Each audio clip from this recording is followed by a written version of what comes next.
I'm going to tell you all about how my wife went from the considerate woman I knew to someone who would go behind my back for short-lived pleasure. I hate that this happened to me, but all things considered, I'm grateful it didn't turn out worse. We were both 27 and married for 4 years when things started to change. We decided to start trying to conceive a child, and she simultaneously decided to start a discreet relationship with our neighbor. Whenever we were leaving or coming to our apartment, we had to walk past his front door. We saw him in passing many times, but my wife never let her eyes stay on him too long. He was tall with dreadlocks, and I guess handsome, but I don't really want to say that. She went out to the car for something one night, and the next day, she started checking her phone a lot. I think she left a note on his car with her phone number. Besides checking her phone a lot, she was really jumpy and defensive. I mentioned that we were invited to a 4th of July barbecue that some of the neighbors were hosting. She stopped what she was doing and said she assumed I wouldn't want to go. I knew she was doing this because she wanted to go, hopefully without me there. I told her I would go with her if she wanted, and she said she didn't want to be the only reason I was going. You know, the stupid, tricky way that women reel men into arguing. I put my hands up and said, "If you want to go, tell me when we're leaving," and walked away. At the 4th of July barbecue, the neighbor man we'll call Noper was there. I'm quite sure she was texting him at this point and told him she'd be there. He did a really good job of playing dumb, like he picked the chair next to my wife at random. It was like they both underestimated how observant I was. I already decided at this point that our relationship was in trouble, and if I couldn't reach her before she cheated on me, all hope was lost. We all chatted outside over the music coming from someone's Bluetooth speaker. My wife paid me no attention beyond the occasional glance to make sure I was still there. She was busy gabbing her mouth about pointless stuff, mostly directing her attention to Noper, but including other neighbors so I wouldn't catch on. I tried telling her I was ready to leave, but since she didn't want to stop talking, she suggested I head back to the apartment without her. I tried staying longer, but I had to go back because I was tired. I finally gave in and went back inside. By the time I got to the window to look outside, Noper and my wife were gone. I went to his apartment and knocked on the door. He took almost a full minute to answer, and that bothered me. When he opened the door, my wife was obviously not in sight. He was dressed, but it wasn't the same outfit he had on 15 minutes ago. I knew it was a long shot because I had no proof, but I asked him if my wife was with him. He tried to look confused and said no. I asked if he was sure because she texted me that she was going to hang out with him for a while. This was a lie, but with a very perplexed expression on his face, he looked towards his bedroom for a split second. I knew she was in there. He told me again, but slower, that she was not in his apartment.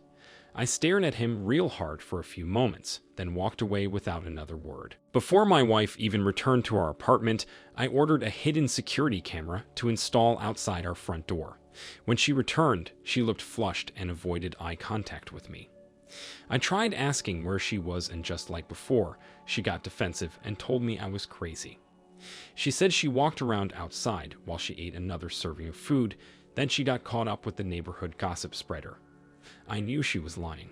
I didn't believe her at all, but it wasn't because I had proof. It was because I knew my wife's personality and that she was acting guilty. Before the obsession with her phone and constantly defensive demeanor, she would always communicate with me. Even if it was just her crazy and pointless thoughts, she would share them with me. If something was upsetting her, she would tell me. It was unlikely that she suddenly stopped having thoughts or complaints worth sharing with her husband. It was much more likely that she didn't feel like including me for one reason or another, and maybe that was because she had a fling going on. I called her brother to ask what I should do. He didn't think his sister would be capable of something like this because all she ever wanted was a happy marriage without betrayal. After I told him more of the signs I noticed, he suggested I wait until the security camera catches something before making any decisions. I agreed. After this conversation, I waited weeks for my wife to make up a reason to leave the apartment. Both of us worked from home and we usually went places together. She never did leave the apartment without me. I finally decided to check what the security camera caught. It was showing Noper's front door and our own. Eventually, I saw, at 3 a.m., my wife leaving the apartment. I could not believe my eyes. She was moving very slowly, being careful not to make a single sound. She tiptoed down to Noper's door and knocked. He answered within 10 seconds and let her in. I was furious. I sent the clip to her brother, and he replied with absolute shock. My wife never knew about the camera, and it was so small that she didn't see it. She didn't stop at one visit. The camera caught 3 times in 2.5 weeks. I told her brother about the additional clips, asking him what I should do. I was at a loss. Their parents had since passed, and I wasn't sure how I could get her to move out of the apartment without putting up a fight. He offered to come over while I dumped her, and I accepted.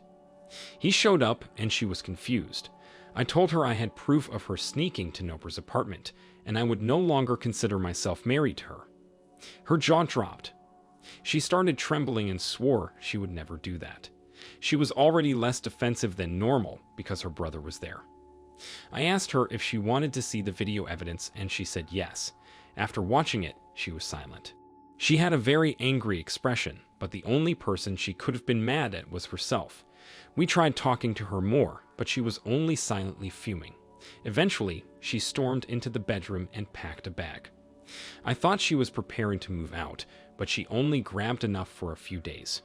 She walked straight past us, out the door, and into Noper's apartment without knocking. Her brother and I stared at each other in disbelief.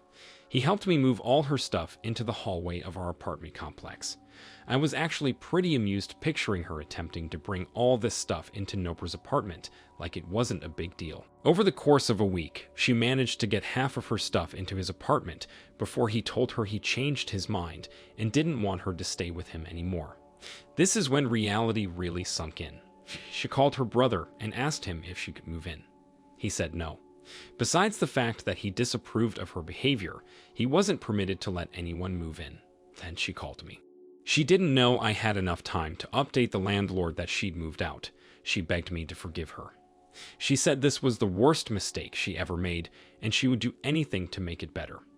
I told her I would never be able to look at her the same way. I told her I'd always worry she was sneaking over to the neighbor's house or searching for someone to cheat with online. She cried and said more, but I had to hang up. 1 month later, she was still homeless. Most of the stuff I put in the hallway was already in the garbage. She would sleep outside, on the bus, or at strangers' houses. She managed to work a little bit, but not enough to afford a place to live or frequent hotel rooms. I felt bad, but she brought it all on herself. To help myself cope, I completely redecorated my apartment and had lots of friends over. Noper left a note on my door, apologizing. He contributed to the disaster, but it was mostly my ex's choices. 1 year later, we were officially divorced, and I got the opportunity to move to Hawaii. I worked from my home or the beach and started dating a really lovely woman. My ex did manage to find a place to live with a man she met on the bus. Her brother updates me, and according to him, she is not happy. She's learned that beggars can't be choosers, and now she only focuses on survival. Wow, OP. I believe you made the right decisions throughout this story. You kept your cool while knocking on the door of your wife's lover. You installed a camera, contacted her brother when you weren't sure how to proceed, and updated the landlord in a timely manner. I'm relieved that she walked out under her own volition and could not return. It's such a relief you didn't conceive a child with her before all this happened. I can only hope she'll become more self-aware and consider the consequences of her actions. She knew what she was doing. Her behavior changed because of the guilt and anxiety she felt. When her worst fears were realized and she tried to get you back, you stuck with your decision and didn't give in. As difficult as it might have been, it was very wise. Thank you for sharing your story. I wish you all the best going forward. Now let's get into today's second story. I was married to my wife for 8 years when all this went down. I was 42 and she was 37. We had 3 black and white dachshunds. They were pretty much like our children. One day, when I arrived home from work, none of the dogs came to the door to greet me. That was very odd. Another thing that was very odd, my wife didn't come out to greet me either. I opened the room to our study, and all 3 dogs came charging out. Why were they in our study with the door closed? Then the dogs gathered by our bedroom door, barking. The hair on my head was standing up at this point. I knew something was off. I tried to open the door, but it was locked. I thought I heard whispering and scuffling. I popped the lock with a toothpick from the kitchen, and the dogs rushed in, sniffing around. My wife was sitting on our bed in her underwear with her laptop, but it was just starting to turn on. She looked at me like I was a ghost. The dogs then started growling at our closet door. I opened the door and found a man, standing there in nothing but sweatpants and looking terrified. I wanted to put my hands on him so badly, but I only screamed in his face, asking what he was doing with my wife. He bolted out of our house faster than lightning. He didn't even grab his shirt. I turned to my wife, the woman I spent over 9 years of my life with. She changed everything in one day. She started to frantically apologize and explain. She went to the dog park months ago while I was at work. She met another man there that had a dog. Big shocker. He flirted with her and talked for at least an hour. She wasn't wearing her wedding ring because it made her skin irritated sometimes. When he asked if she was single, she said yes. I could not believe what I was hearing. He asked her out, and she said yes. They went on a few lunch dates while I was at work, which eventually gave my wife the courage to bring him here for sex. I spat in her face. It was the least she deserved after what she just told me.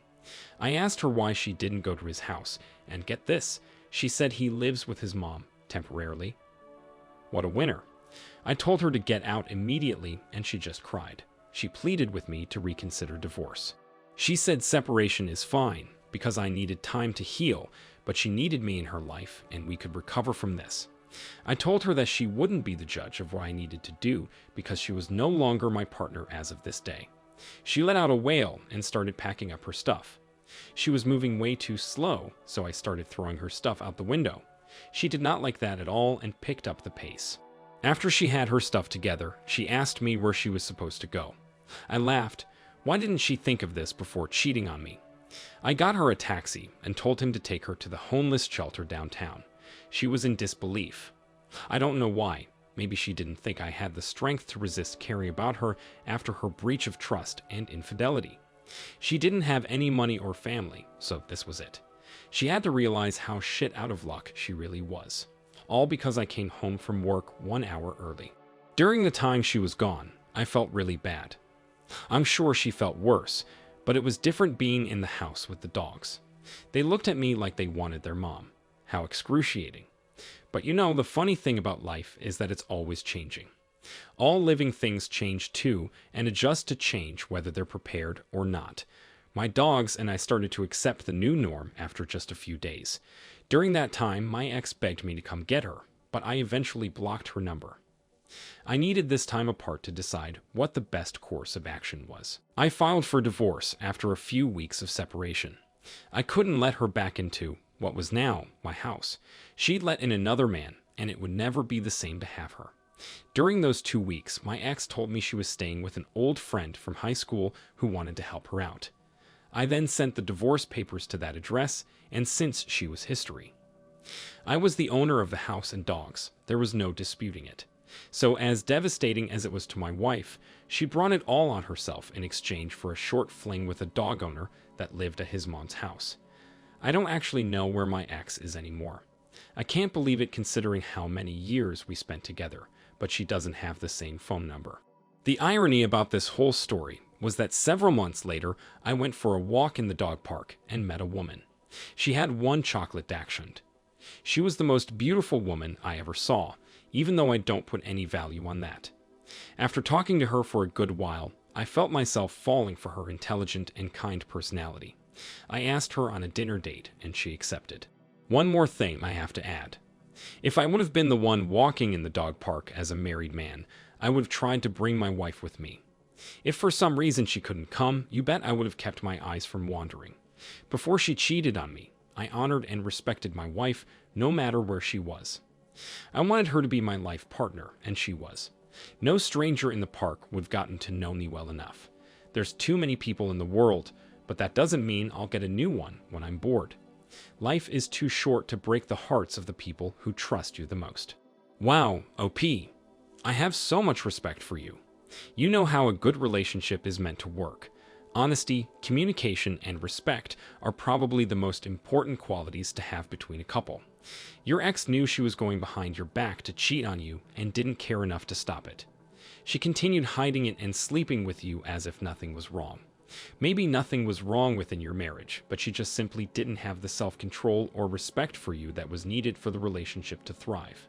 No matter what the cause, I'm sure you had a great lesson in self-control, patience, strong will, and letting go. Like you said, change is always happening. Time heals all wounds. Thank you for sharing your story, OP. I wish you the best of luck and love in the future. Thank you all for taking the time to listen to today's stories. If you enjoyed listening, please feel free to like and subscribe if you haven't already. Also, comment below with your thoughts on what happened. Take care.